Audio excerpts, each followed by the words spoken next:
Сегодня мы встречаемся с бывшим министром сельского хозяйства, а ныне с главой Ассоциации ягодников Кыргызстана, с Тилеком Тохтогазиевым, и зададим ему пару вопросов. Погнали. Прежде всего, Тилек, я благодарю вас за выделенное время для нашего этого разговора. Во-вторых, я бы хотел передать вам слова приветствия от руководства Министерства экономики и коммерции и от руководства нашего центра «Кыргызэкспорт». Спасибо большое. И сразу же я хочу перейти к моему первому вопросу, с вашего позволения. Он касается ваших поездок в Соединенные Штаты Америки. Мы как наблюдаем, с 2024 года вы очень часто туда летаете, встречаетесь с лучшими производителями ягод в мире, получаете опыт, делитесь опытом, да. Помимо того, что вы еще ездите туда, вы еще умудряетесь организовывать своего рода бизнес-миссии, вывозите наших производителей ягодников в Соединенные Штаты Америки. Вот расскажите, пожалуйста, как вам это удается, как вы пришли к этому и какие сейчас уже есть наработки? Спасибо. Я думаю, то, что вот можно с самого начала, то есть рассказать, да, деятельность ассоциации началась с начала 2023 года.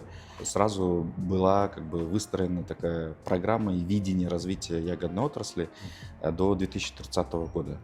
То есть мы должны понимать, куда мы идем, да? Как в «Алисе в стране чудес», то есть там, куда мне идти, а тебе куда нужно, да, как бы, Да. я не знаю, мне все равно.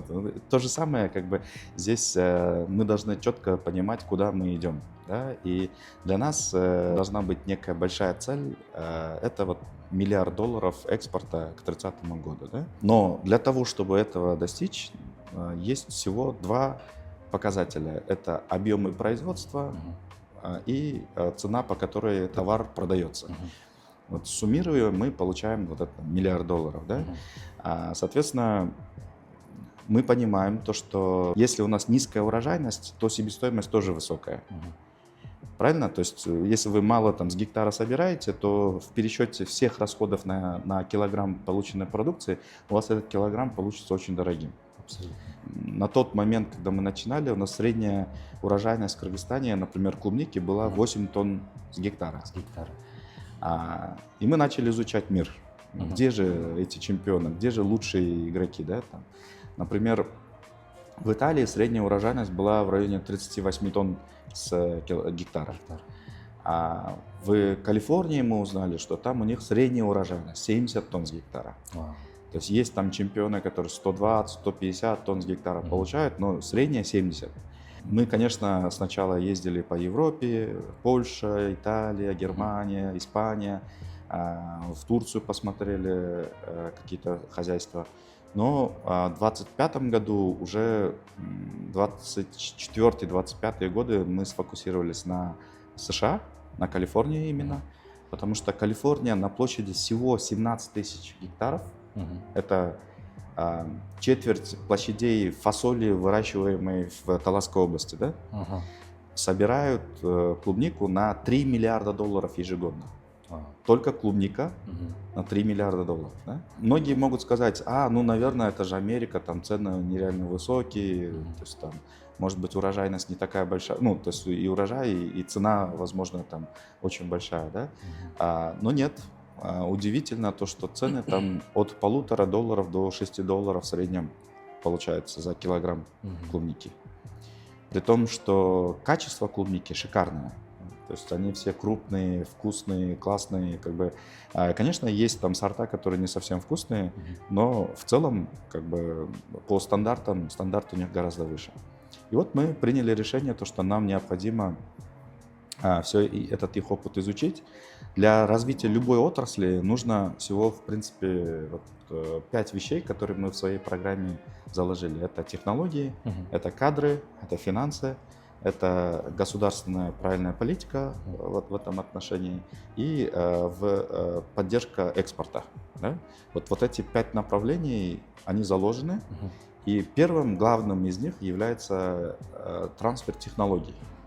И вот зачем нам учиться там у других, да, там, я не знаю, у турков, у итальянцев, если есть там чемпионы, которые номер 1 в мире. Абсолютно. И вот мы погрузились в эту отрасль, увидели, почему же у калифорнийцев получаются такие результаты, и выяснили то, что одним из главных секретов является селекция, это постоянная там работа столетиями, они работают над селекцией и никогда не прекращали, и улучшали с каждым годом качество, скажем, свойств самих растений, да? Они устойчивы к болезням, большинству болезней.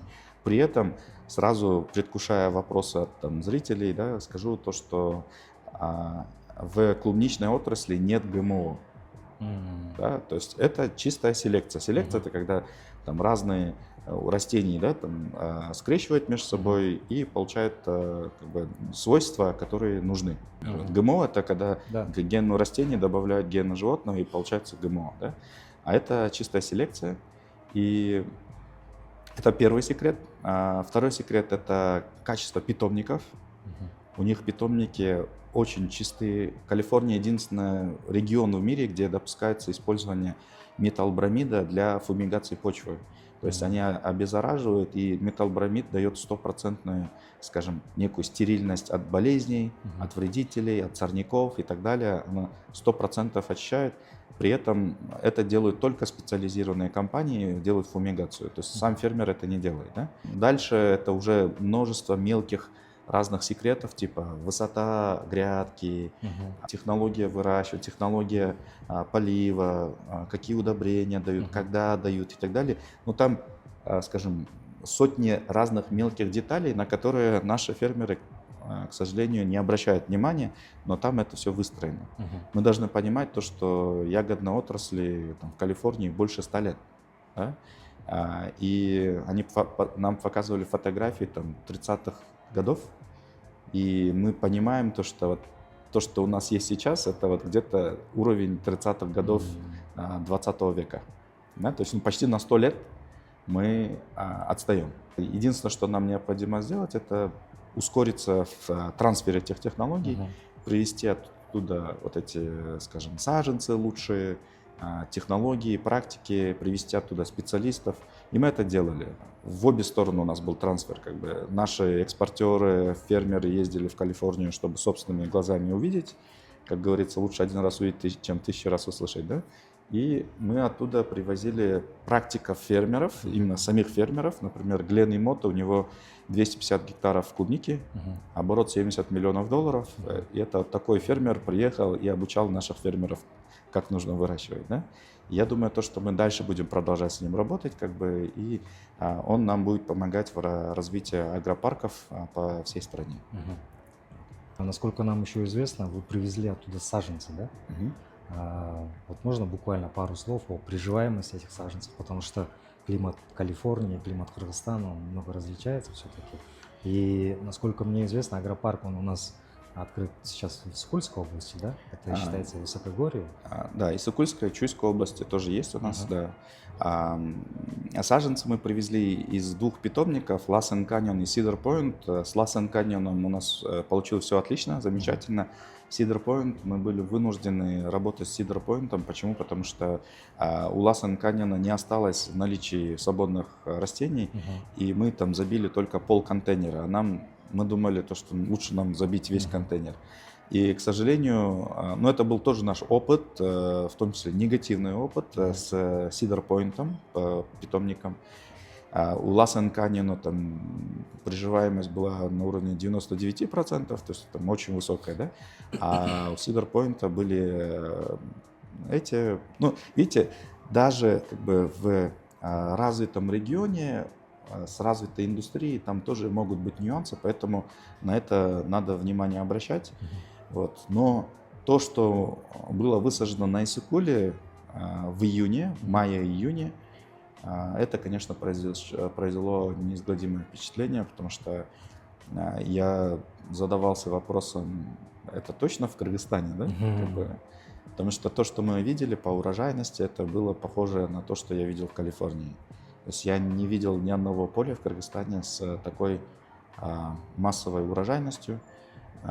За только первое цветение я просто тоже подходил, считал даже сколько ягод, сколько они приблизительно весят. И можно сказать то, что только за первое цветение этот фермер получил больше, чем в среднем наши фермеры за целый год получают. Да? Значит, процент приживаемости этих саженцев, он у нас довольно-таки хороший, да? Да, Можно сказать. вот у нас от ассоциации вот мы определили компанию GT Agro, которая будет отвечать за вот эти поставки, Мгм. но в том числе, вот видите, для них тоже это такой опыт работы с американскими питомниками. Мгм. После этого мы поняли то, что вот надо саженцы, оказывается, заказывать там, за год вперед. А, Почему? Потому что в наличии много не Мгм. бывает. Да? Поэтому мы уже на этот год, например, заказывали вот то, что будет отгружено в феврале, заказано было в мае 2025 года, м, забронировано, да, то есть потому что они не высаживают слишком там, больше, чем есть заказ. Мгм. Они под заказ, условно говоря, Мгм. выращивают. Да? Хорошие питомники работают только так. м. А если вот уже, вот, например, я не знаю, наши фермеры в основном в марте просыпаются, в апреле, и они говорят, вот, нам сейчас нужно, вы хорошие саженцы таким образом не получите. Как Мгм. правило, это, скажем, питомники не совсем хорошие, возможно, и у них есть в наличии остатки, да, там, их Мгм. много, скажем, да. Мгм. Вот то, что мы получили проблему с Сидерпоинтом, к примеру. А вот, например, если сравнивать по цене, например, есть у нас питомники Беларуси, и в том же Узбекистане есть питомники, европейские питомники, то есть это итальянские и так далее. Насколько цена различается? Цена различается очень значительно, потому что Калифорния, во-первых, стоимость доставки оттуда дорогая, гораздо дороже, чем, например, с Европы тоже везти, да? Как мы, например, привезли? Мы с Калифорнии до Джорджии довезли на траке, Мгм. оттуда перевезли морским путем Мгм. до Мерсина, потом с Мерсина там, через Грузию, Азербайджан, Каспийское море, Туркменистан, Узбекистан, Казахстан и Кыргызстан. Вот, Мгм. полмира объездили, да. Конечно, это дорого, но Оправданно. да, я для себя, например, вот в тех проектах, в которых я лично участвую, а, скажем, и рискую Мгм. капиталом, я для себя принял решение, то, что, а, как говорится, есть же выражение, мы не настолько богаты, чтобы покупать дешевые плохие вещи, да, то есть здесь тоже а, ты, покупая, скажем, плохие саженцы, Мгм. засеиваешь семена провалов в будущем. То Абсолютно. есть ты либо соответствуй стандартам, Мгм. либо сделай меньше по площади, Мгм. то есть у тебя есть бюджет, в 2 раза ужмись, но лучше сделай как положено, Мгм. чем сделать много и плохо. Мгм. Вот, наверное, ключевой месседж, который наши фермеры должны получить, это вот это, да, как бы лучше на маленьком чем-то хорошо отработать, чем мультиплицировать и масштабировать Мгм. плохо работающую систему. Разница между европейскими и американскими, наверное, где-то в 1,5 раза по цене. Мгм. Но мы, понимая все это, договорились с университетом Калифорнии Дэвис, договорились с питомником Ласен Каньон, то Мгм. есть и получили согласие, разрешение на поставку сюда генетического материала, материнского материала, Мгм. да, для того, чтобы заложить в Кыргызстане питомник по американской технологии. Вау. То есть и это позволит нам как минимум в 2 раза снизить цену Мгм. на американские саженцы, как бы, при этом получив по качеству точно такой же продукт. Сюда, например, отправляют они сертифицированные саженцы.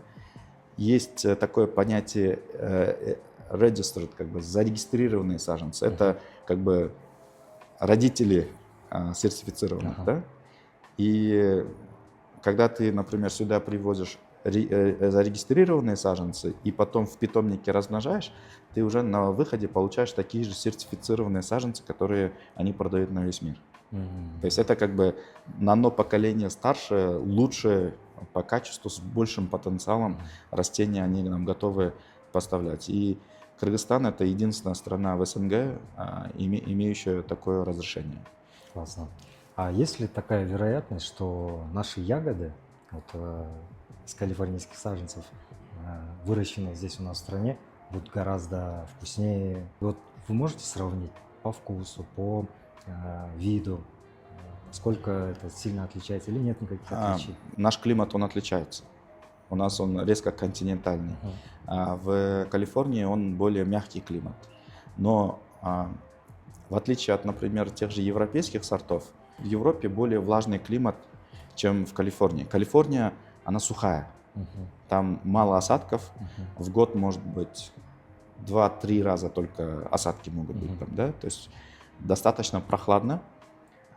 Единственная разница между нами — это высота над уровнем моря и то, что у нас может быть жарко летом.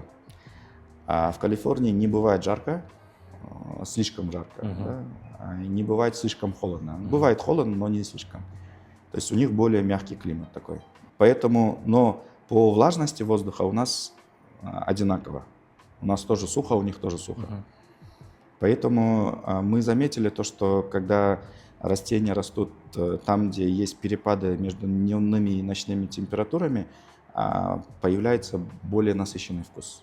Мы это увидели, и я думаю, что наши покупатели, например, в России, в Казахстане, за это и ценят кыргызскую клубнику, кыргызские ягоды, да?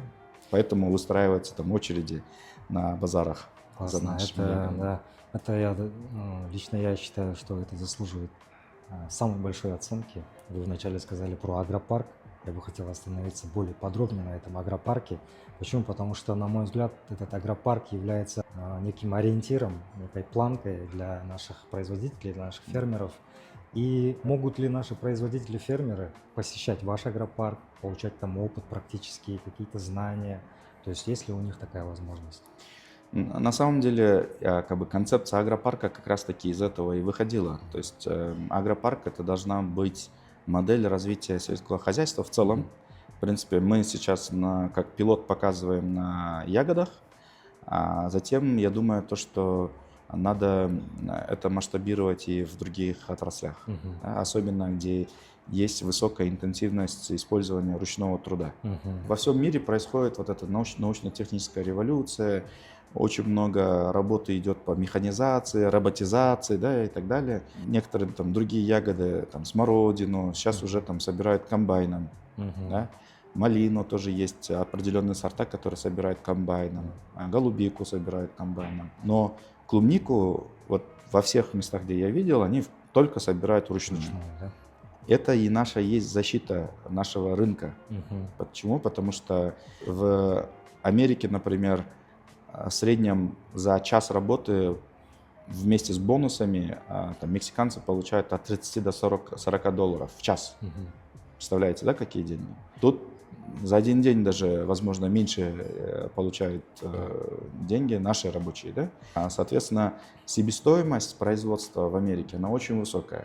Но они ее делают, как бы снижают себестоимость за счет очень высокой урожайности. Они ее балансируют, и на выходе цена, она получается соразмерной с ценой Кыргызстана. А вот теперь представьте, если мы возьмем все технологии американские, привезем сюда, получим высшую урожайность, а себестоимость у нас будет низкой, тогда мы получаемся достаточно конкурентоспособными на глобальных рынках. Абсолютно. Сейчас, что бы Кыргызстан ни производил, это к вопросу экспорта, да, на себестоимость с доставкой до рынка сбыта накладывается очень большая доля доставки, логистика. Логистика очень много что съедает.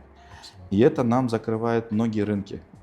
Соответственно, мы вынуждены вот эту разницу в логистике как раз-таки компенсировать снижением себестоимости.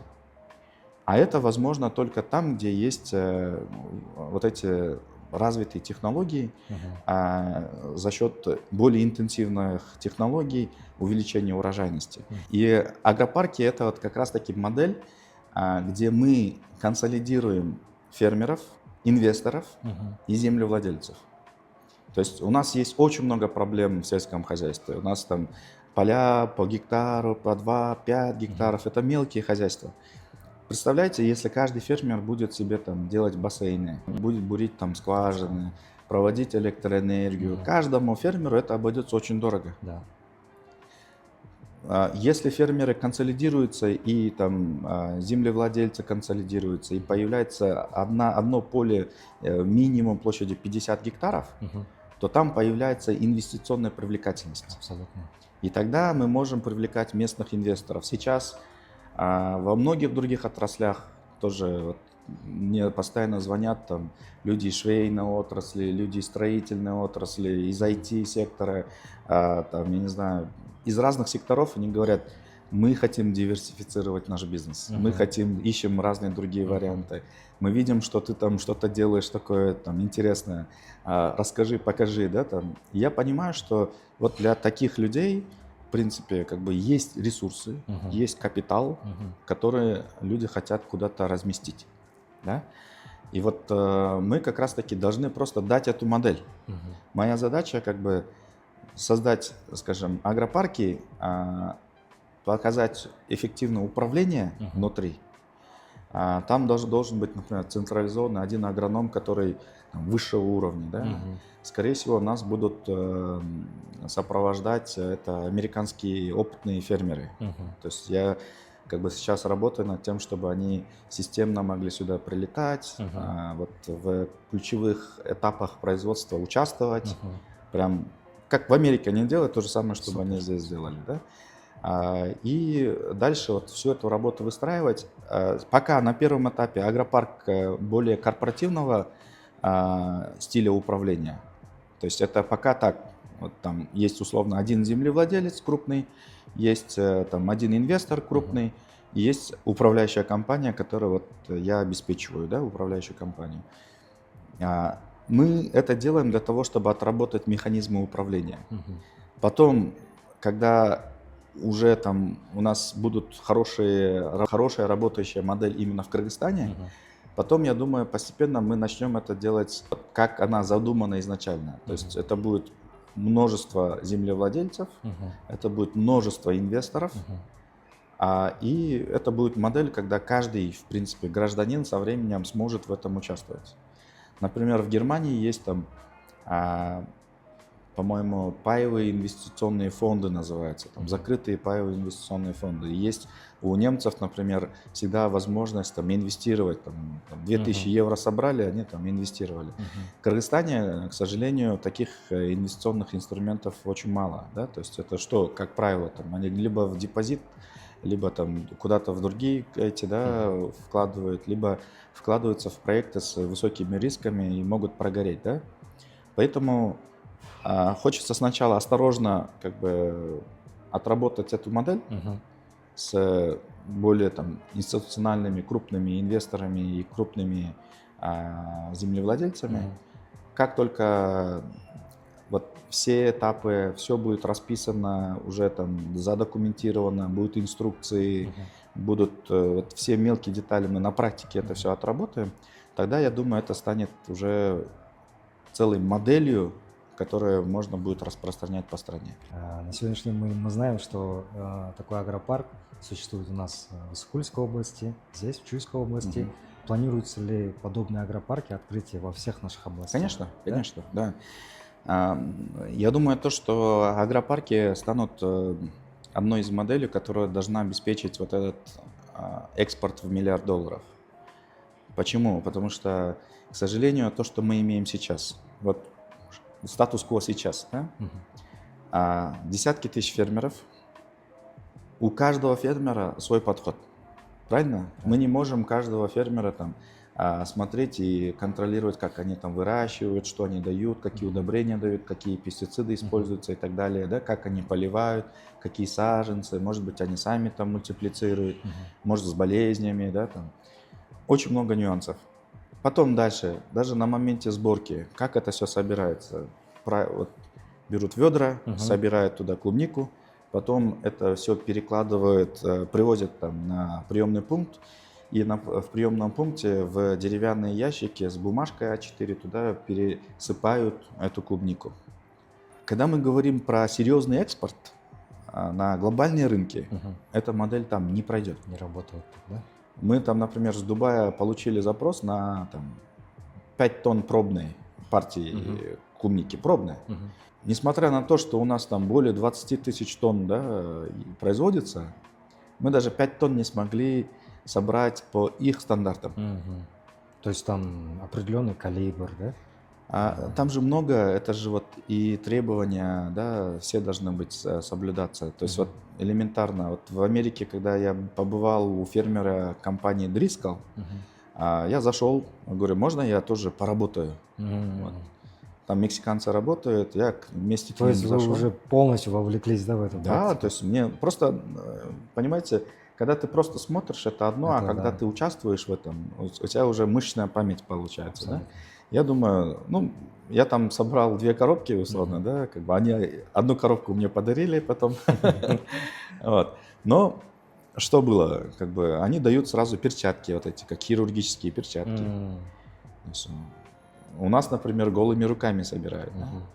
Вот есть же много нюансов, вопросы требований к санитарии, гигиене, правильно? Абсолютно. Там это все так делается. Рядом, например, у них 3 машины. Там первая машина это с пустыми коробками и уже разложенными внутри пластиковыми контейнерами.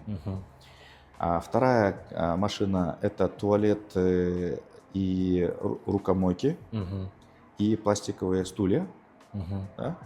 Туалеты, биотуалеты, они вместе с ними двигаются. Да? Это не так, что стационарные туалеты, да? Потому что они много полей объезжают. И третье это уже как бы трак для готовой продукции, где уже собирают.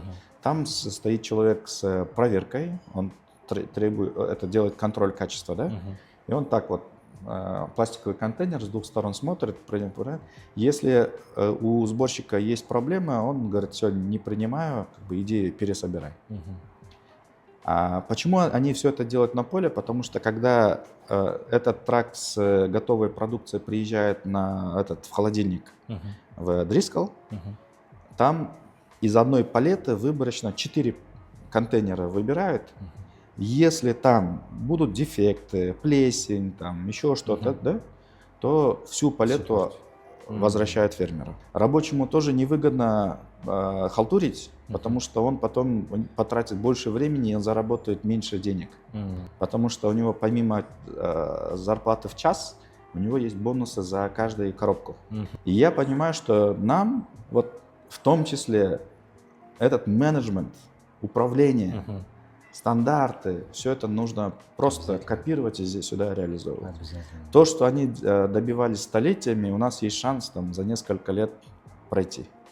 И есть еще одна очень важная деталь, я считаю, в американской системе, которую нам тоже нужно брать. И в том числе это касается экспорта, кстати. Да. В Америке очень сильно развиты механизмы саморегуляции отрасли. Например, есть California Strawberry Commission. Вот я с президентом этой комиссии знакомился. Да? Это некий клубничный комитет Калифорнии. Это полугосударственная такая структура. Она не совсем относится и к Минсельхозу, например, но это и не совсем, скажем, полностью коммерческая структура. Да? Но это некая ассоциация, которая... В Америке, например, каждый фермер должен платить 1 цент с килограмма. Я перевожу на наши метрики, у них в среднем получается килограмм 1 цент. Ну что такое 1 цент? Это там меньше 1 сома, да, с килограмма. Они платят в эту комиссию. Это законом утверждено. Это некий такой отраслевой налог, который они внутри сами фермеры между собой договорились. Да? И экспортеры тоже платят также 1 цент с килограмма. Итого 2 цента как бы в эту комиссию она собирается.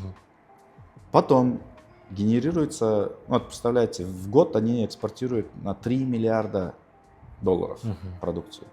Там собирается десятки миллионов долларов у этой комиссии капитал, да, такой бюджет. Этот бюджет потом как они распределяют? Часть этих денег они направляют на поддержку науки. Объявляют среди селекционеров, генетиков конкурс.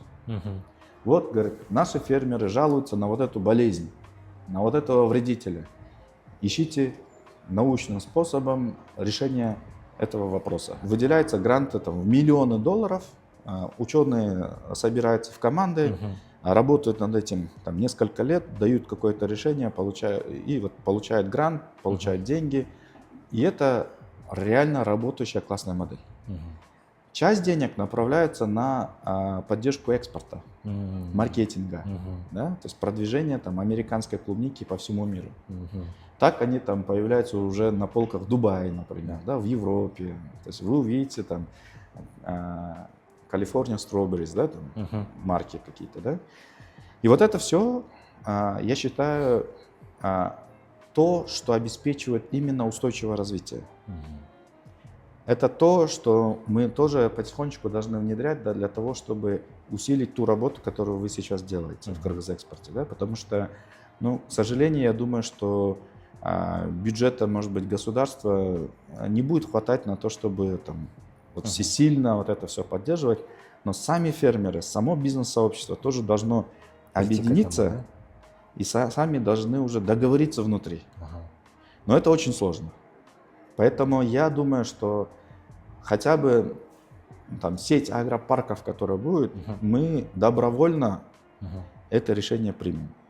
Мы не можем заставить там, всех фермеров к этому прийти. Они взбунтуются, будет там, обращение к руководству страны, скажет, вот там они.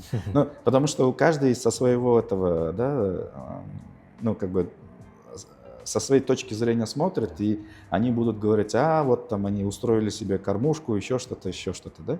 Но нет, мы должны более стратегически думать. Поэтому эти вещи, они будут в добровольном порядке, и, скорее всего, вот, как раз-таки во всех агропарках мы по умолчанию это правило внедрим.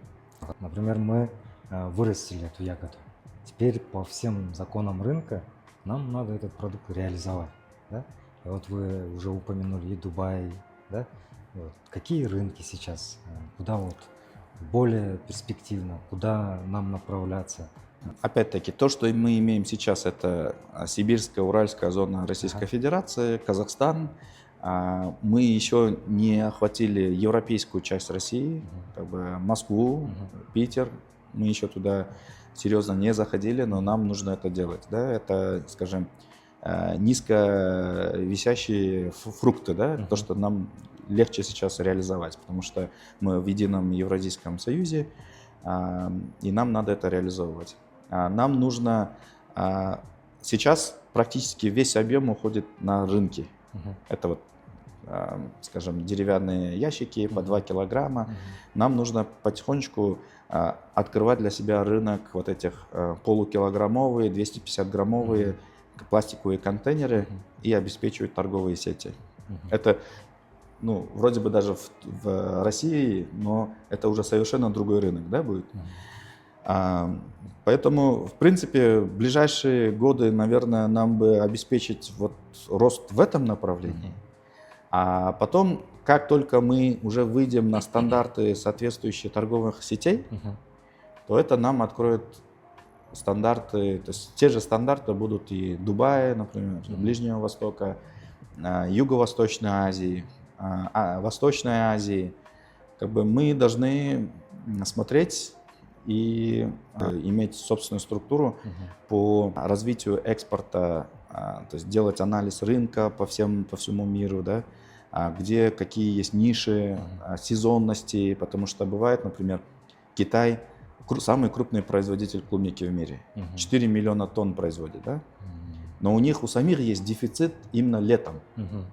Мы могли бы, например, зимой открыть собственный рынок для них, вот, чтобы дешевая китайская клубника, например, заходила, да? А летом мы, наоборот, могли бы их обеспечивать. То есть и вот на межправительственном уровне как бы договариваться о таких сделках, да, о том, что мы вам даем зеленый свет там зимой, а вы нам даете зеленый свет в вашу страну летом. И тогда вот там, например, и клубника иссыкульская, как бы она могла бы обеспечивать огромный рынок Китая. Тоже хотел здесь остановиться, так как наш центр в этом году планирует ряд выставок, участие также на форумах, это организация «Бизнес-миссия», это как раз и Китай, это вот, как вы уже сказали, европейская часть России, там Москва, Санкт-Петербург, в целом Московская область. Также у нас есть ряд выставок, которые мы планируем в странах Ближнего Востока, Азии, Океании, Великовосточная Азия, также это Европа та же самая, да. Поэтому мы бы хотели бы призвать вас, позвать вас активно принимать участие с нами, потому что такие выставки, участие на таких мероприятиях, они дают свои определенные плоды. Конечно. Вот, если говорить, чуть-чуть выйти за рамки ягод, потому что недавно у вас был такой потрясающий опыт, я бы хотел сказать. Вы сейчас соприкоснулись более с другой чуть культурой, да? Это чеснок. Мгм. И уже пошла первая такая пробная партия нашего отечественного чеснока в Соединенные Штаты Америки. Насчет этого можно будет? Буквально пару Мгм. слов. Да, это был на самом деле очень уникальный опыт, исторический, наверное, Мгм. да, опыт. Мы отправили первую фуру чеснока из Кыргызстана в Америку. Мгм. Она сейчас как раз-таки на этапе, наверное, погрузки из грузинского порта Поти в корабль Мгм. и уже поедет в Нью-Йорк, да, дальше. Мгм. Потом из Нью-Йорка они там в Калифорнию заберут себя. Очень интересный кейс. Почему, вот многие, наверное, спросят, почему, причем тут чеснок, если вы занимаетесь ягодами. Да. А когда мы разрабатывали концепцию развития агропарков, Мгм. мы понимали, что нам нужно работать устойчиво над тем, чтобы наши земли, наши почвы не страдали. Когда ты одну культуру каждый раз выращиваешь, это приводит к появлению болезней в земле. Поэтому нужно применять севооборот. И я начал думать о том, хорошо, на клубнике деньги зарабатывают, там высокомаржинальный продукт, но надо еще заменять другими чем-то и тем, что будет также маржинальным. Мгм. И при этом как бы не будет идти в конфликт с клубникой. Например, с клубникой входит конфликт картофель Мгм. и помидоры. М. Их выращивать там на одной и той же земле нельзя, М. потому что у них одни и те же болезни, да? Мгм. А вот у чеснока нет болезней, как бы таких же, как у клубники. То есть она меняет. Потом мы планируем 4-годичный цикл применять. 2 года клубники, Мгм. 1 год чеснока. Между чесноком и брокколи мы будем засеивать фацелию вот, для оздоровления почвы, Мгм. да, и улучшения структуры почвы. Потом будет брокколи и обратно клубника, Мгм. чеснок, брокколи и так далее. Уже надо было выстраивать модель развития чеснока для того, чтобы развивать клубничное направление. Да? И вот мы вышли на самую крупную компанию в мире, это Harmony Group, у них оборот $1 миллиард, они занимают 80% рынка Америки по импорту. На данный момент на китайские продукты 45% пошлины наложены. И даже с этими пошлинами сейчас китайский чеснок, а Китай это 82% глобального производства чеснока, да? Даже сейчас китайский чеснок с этими пошлинами обходится в 1,5 раза дешевле, чем кыргызский чеснок. Это почти в 2 раза дешевле, чем кыргызский чеснок. Но тут сигнал от торговых сетей Америки. Harmony Group, другим импортерам, они говорят, уходите от Китая. Ищите альтернативы. То есть дается время на то, чтобы диверсифицировать рынки поставок. И мы понимаем, что это огромная стратегическая возможность для нас. Да? Мы выстроили очень хорошие партнерские отношения с Harmony Group. Они приезжали сюда, мы вот организовывали встречи с вашей организацией, под председательством Бахты Ергешевича Туребаева. У нас была очень такая широкая встреча. Правительство выразило поддержку, мы показали им наши земли на Иссыкуле, Чуйской области, Нарынской области, намерены развивать эту отрасль. Американская компания уже открыла финансирование на 100 гектаров на этот год, посадку 100 гектаров. Это будет финансирование и софинансирование фермеров. Это уникальный опыт тоже, такого, наверное, нет у нас, чтобы такие большие суммы могли инвестироваться нашим фермерам. И они также планируют открытие здесь завода. И общий объем инвестиций будет десятки миллионов долларов с их стороны. То есть это не так, что вот просто купля-продажа, а это стратегическое развитие этой отрасли в Кыргызстане. Я надеюсь, что все будет хорошо. Не знаю, конечно, в мире много что меняется сейчас очень быстро, да, большие какие-то сдвиги, но надеюсь, что мы тоже со своей стороны должны себя показать как добропорядочные партнеры. Абсолютно. Наши фермеры, которых я сейчас вовлекаю, когда вот американцы, представители этой американской компании приезжают, они удивляются, говорят, вы, оказывается, настолько трудолюбивые. Говорят, там, приезжаем утром на поле, ваши пашут. Ночью уже, когда темно, уезжаем, ваши дальше пашут. А там на 15-20 минут только на обед уходят, да, то есть там же на поле сидят, кушают, да, там. И я всем с нашим фермером говорю, давайте будем формировать образ нового кыргыза. Да, это тот, который очень трудолюбивый, следит и отвечает за свои слова, всегда держит свое слово. То есть и эти все архетипы были у нас, как бы, скажем, у древних кыргызов, да, скажем, да, вот у нас же есть вот эти выражения там, «Жигиттин сөзү өлгөнчө өзү өлсүн», да, то есть есть те вещи, которые говорят о наших качествах, которые были раньше, да, и нам надо в себе дальше культивировать эти лучшие качества, и это, наверное, было одним из главных причин, почему Фрэнк, основатель этой компании, принял для себя решение стратегически сфокусироваться в Центральной Азии, на Кыргызстане. То есть он увидел то, что мы гораздо более эффективно делаем работу на полях, добросовестно.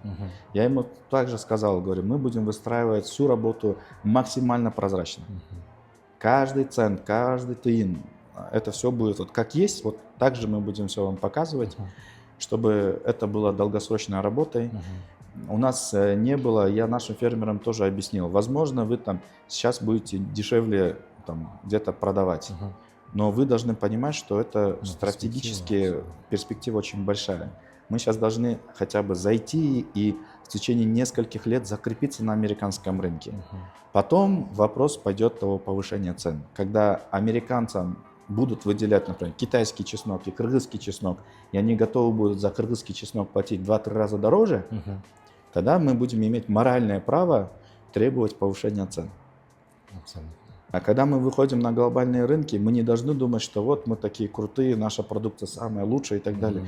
Поверьте, в мире очень много качественной, классной продукции. 100%. Экологическая чистая продукция, органическая продукция. И мир нас не знает.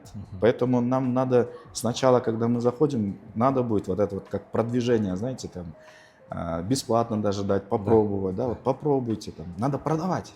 И это должно быть на таком системном уровне, с постоянной вот этой работой.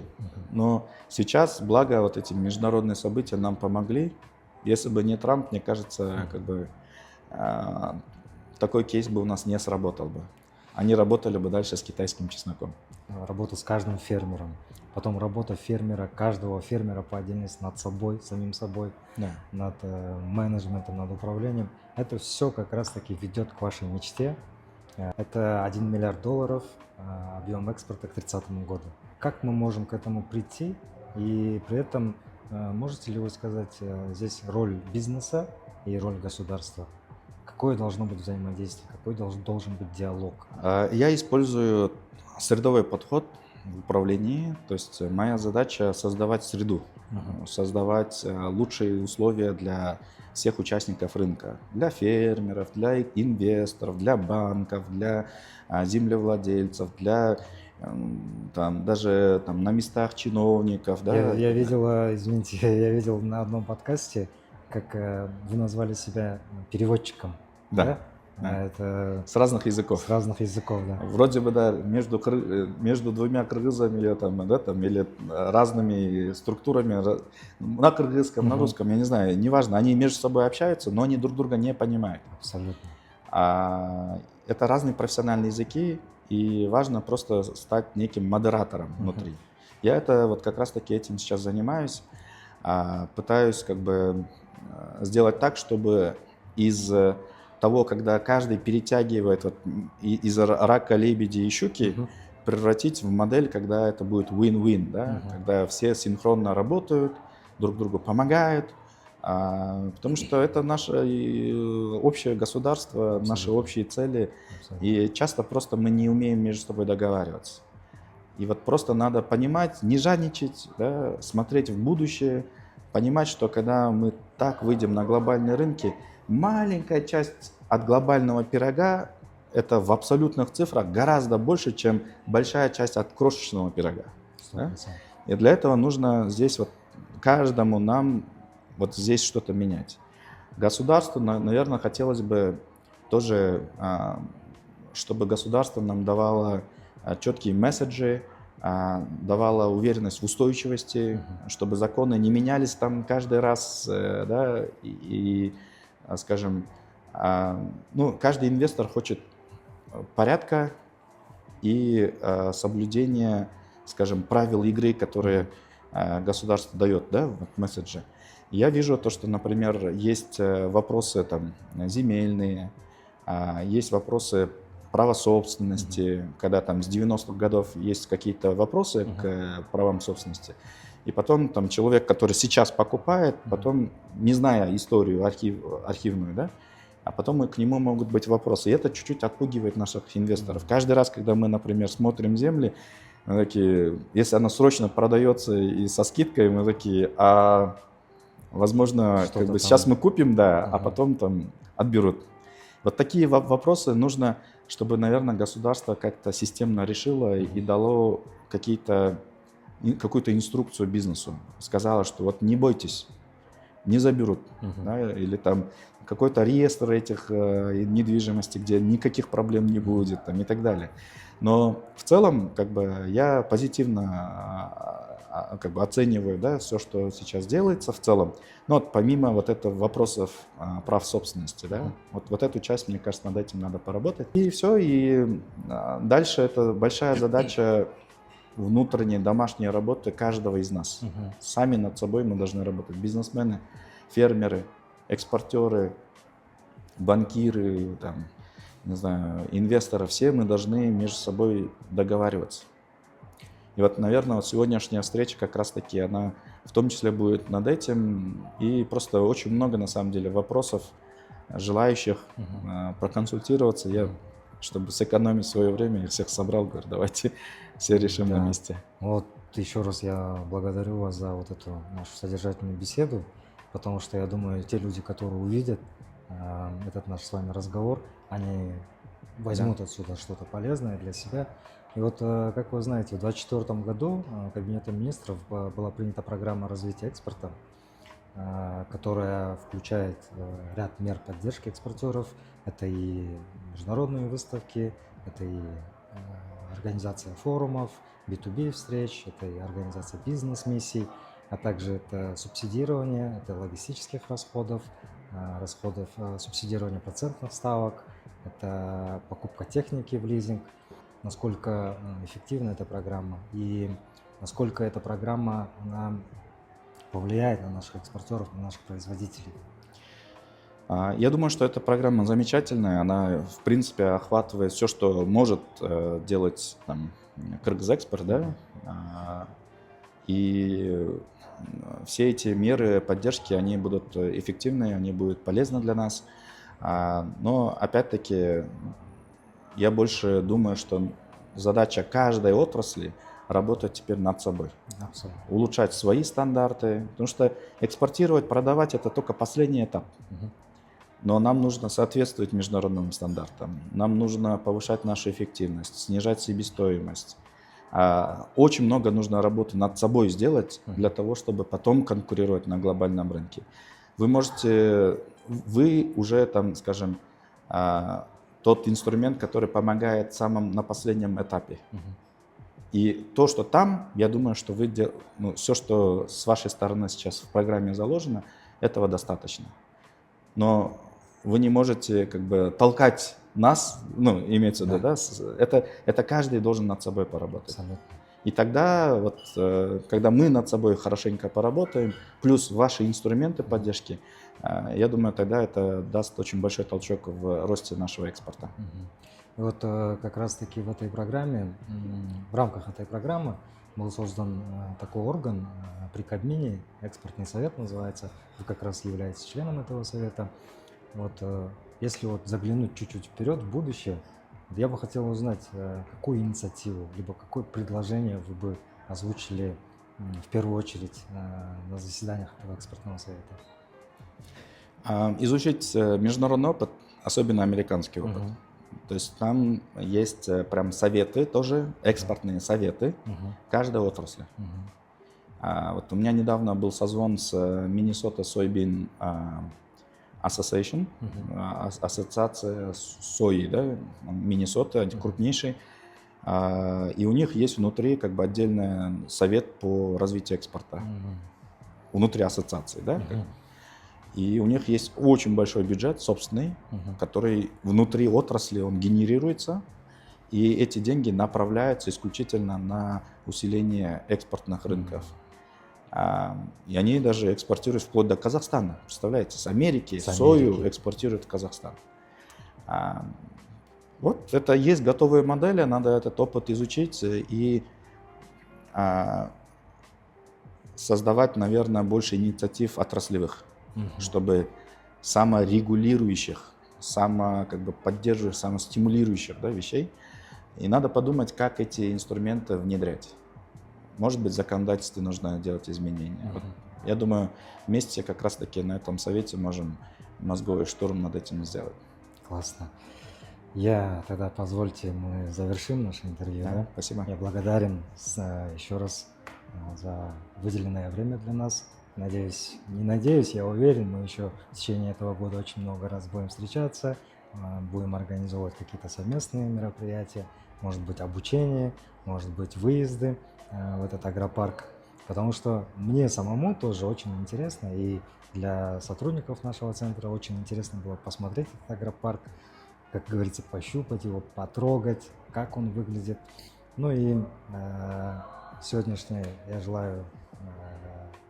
вашей инвестиционной встрече желаю больших побед, больших каких-то решений, да, можно так сказать. Вот, спасибо вам большое, очень рад был увидеться с Спасибо. вами.